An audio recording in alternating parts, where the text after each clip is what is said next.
Kwajo. Yabao. Na dey show a t-shirt and a clap tea. Bia ni nyina. No corner agba ya asa.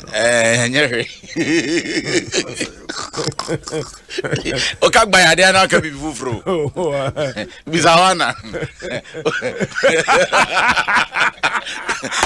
O ka gba ya na obi ni na. Koku. A man will always be a man. Oh, and something will definitely kill a man. No more there. Bibia Bekama. Na and someday because of someday because of you say wa for chronicle. Me for chronicle. And almost say whistleblower no why dey. Whistleblower no yes say dey whistle ni ehu. Eno anu azu ehu no. Enye no kra. Sa na de obokrata no enye no nko na de bia ba. Oh, kwajo dey na so ye. Eye alo. Alo no wan eye asa. Eye alo.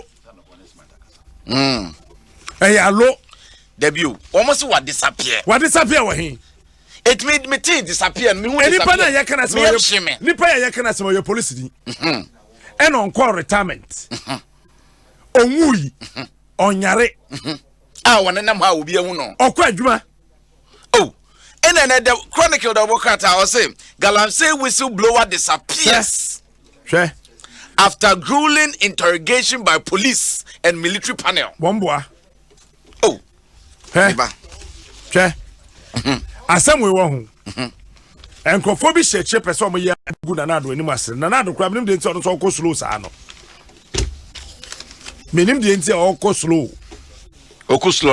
Daybreak in Sudi Biaba. Messi on bois. I say Galamsey whistleblower cop missing. Messi. One way tena see a omo ye panel no. Me mo panel dem a. Panel no. Unim panel no. Oh, omo ye 5 pe o. Nipa 5 member panel. Lieutenant Colonel CB Bapro. The Dino no. CB Bapro. Yeah. Okay. Almost china. Some of my names na. I would have told say and then china they design e want to. It is said the TBA no. Once and beba. Story way. Post ni bi na plant story no. Omboa. They tin no plant story. Police ni kro no dey dey. Omboa. Oh, kwajo ya show. No blow ye no. Hwe, echina wo. Echina. Me kan the petition no trauma IGP no. Me kan. Kwajo. Questions or call panel no so. Ombusa no. Me kan questions ni na mo china. O fa me go so.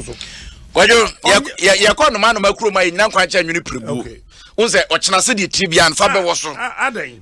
No an ye bedie ntino na maame bi ka na asem no wose mutuo no. Maamunti na me yo na mo meto. Man didi a. Man dia odi ade achi a me huna ye ne rice water amadi. Nanu a. Nanu a. Ye kan se abonu nsuo. Na wode to kakra, wode ye friends eta kakra. Wode fam abo se ba bia abobo apori nyina na asane sane. Na di su na wo no afase. Me wada ye nran mutuo na. Enu mutuo na. Edi kwajo ene de obokrata na de ode ban no chronicle. E won sam no na. Gana mampanyinu ni masema ode aba. Osi she mama no mo se wanu watimi eni mampanyinu mani ewu. Oh, de atoso mienu. Wa mo so obai no watimi nya hwe mani ewu. Wa ka free senior school ma for de watimi nya o se na mayeyi. Mani na ewu ni tie ne ode aba beto monte o se I have shamed my opponents. President. But honestly, free SHS implementation is a miracle. Usa na manfo kekansam bi na dabani abetete achechefo be wie a omba be cha de na wunya dan wuhia we na ne fa ba bi no so no usa eyi na wo ho ni sei say two leg yi say fa ba bi na ha. Oh, they say they are bibia problem ho. Ti fo na nya ne ntem na ho na nko wo ho na nka nko da na afia ye mua me hu Ghana politics me di HDB from 1999 ever. But me who one single major policy yet two mirkase I implement it. Ne da wo hoda. Dodo na eba way any health insurance.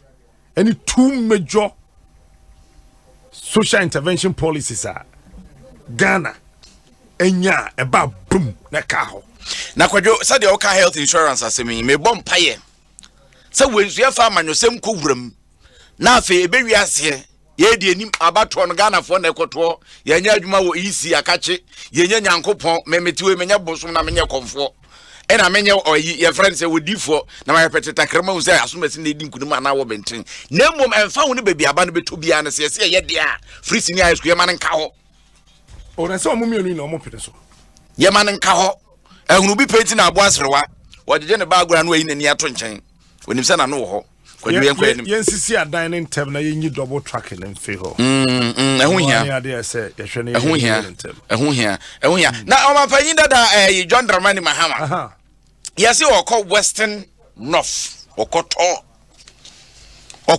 wenya tot ma oil refinery okoto chese okohwe nani so ade no chinchini no manfo bonkomo ne e man fans no ono so apagya ne nsa no wage fans ni gum sa India for twene no oton ne ho ama manfo ate India for twene ohwe sa omusiri bi na andakanu mekai so kaya andakanu no mo ba ko bi o ya donkey barad na disco dancer oboze twene no bete omo sha sha bete kekere oboze twene na jiso egugum na womo movies ni na so hwa na edu time oba na be sapene mframa bi afa no wi no de bia na fa mo wi ene kra mframa nda sofa India mframa de ni bebi free etwi fa nwi nkwa fa atade said mframa si fa India for manwi ka fa o matade anka o say yesu na e mani wa agro bi omudi yedi apepa ho yedi apepa odibi anka na me de bi said me wo fa se hwe me wo sa agro no ho pa now me sa me because school me ba fie na wo fi ho Techima na yo baby Methodist for omo baby omde omo bell kese si na omo bell na omo disagree bi ami so just say be I wa kwese Chapel Square bi sa no na ye omo di na me di bi na me na enu apani ba ko ba afa na to peto na ja di agree ya na ja mi ko di say mo fa park na car na o me o ti kwadwo bra me ko me ni mani agisa ko mo fanche twede na zugau wo fana dai e say 4 to say the electricity ashoko no na agro omudi na wodi bi no wo be pa me baba ya ho arso me ba omudi agro na mi bi agro na mi oh dako yebeko yenchi eti mampanyi dada okọ Western North na ababa we ya iku no nurse ni rotation se say yase achi nipa mienu de ntansa abo mo so omunim hu bi na ababa we to anana no mo se do Professor Jampo Ghanaian Times do bokrata wone Dr. Butako ya de omo sema o te say Professor Jampo ya man 6 months na ya man 6 months suspension 86 months na se ntua neka without pay na eno achi no mo say ya de omo be course because in some no keka ye ne normal bi omo ye no it's against university no what you say Anti-Sexual Harassment Act etina na wase ye ne kokos ntia no 5 years afibia ne ahwe adwuma hwese map ne ifrum kakra sa ntia hwa na diminishing returns abam na abadan ho pa low gauge ona no mo say akwa no asesa na adwene na afia jo mo life am and after 6 months no obekwa akwachira de me yetua ne ka ye betua ne ka ba do be say course nti sa 6 months ne mu na wawi no dade chin yo koya no na adwene ya hwehwe mo awie o de bi untia say 6 months na de ebano ba course na de 5 year na be enyo no nko na yi Dr. Butako great na you say sex for great no abaye no kwotre exams bi nya grade no kwadwo ende agi so bisa mpanyimfo no exam na abaye no tre bi e wo se ye kwo ho na ye ko bisa sa questions we nyina e questions a amafo bisa wa abonti o so wa ntro bi nti wo de ye be kwo na afi na unzi akwache nkrofo bisa ayi Western Togoland yes wo mo che enguram e no me abiba da mate here attention makacha mo say sa Western Togoland ade na yedidi agro no ho ye time bomb so na yedidi agro we ya ho akwache won o mu njaye o ma yo ma dwe so o mu njaye eti edru time I say nipa bi di won tena se ehunahuna we will not solve this problem da fa send down e be say wo yo mesika no eti say dey ache omo ya say do ma bankran ya che omo na de go helicopter papa enkran santan eti ana ne obedi ache ne ahu eti do ma bankran ya de ma bankran e mema aduo no ba ko ya ne won tena se why yo na yan kasam ni yi nti me ko sade nti me come of aba ogu apartment nti no so hoda dey me ko hoda ba mate wansem so what you say say you feedback o I'm going to tell me how many days or 2 nights correct papa because me some say yankrophobia ba bibia yi what him say onu pe na flying swimming pool the whole Ghana wow menye Kempinski Anglo Kempinski so what the same thing kwajo bia wona ho ye fa oh dwekwa kwan no so oh okay dwekwa kwan so na se kwan aye ajiso account coffee shop wow wow beautiful coffee shop coffee mafia phone be ba wana big lounge wow it's no na boga phone mobile we dey me na me wo fa ni boy kutrim na dan ni mu susu ti mon ko na ja na the way why no so yes kan fa mobra ye ni abre ubetime di wa udwa kakra apese bi kitwa bi amu kitwa bi rice cooker ni ade na ho bibia wo inside na ze common ne apotoyi wo na ze kwa ni afa gbogbulusi ni atoto no ma ni ade bibia wo inside ti wo se ho a wo pa wo pie ya kaja gum ni ekoye nim wo pa wo pie iti kwajo ma menya na ne wo fa nwi ho na de aka nyina fato na ye kosoro ni akwa akoto so yehu aboy be se hie bi club team na asesa no ko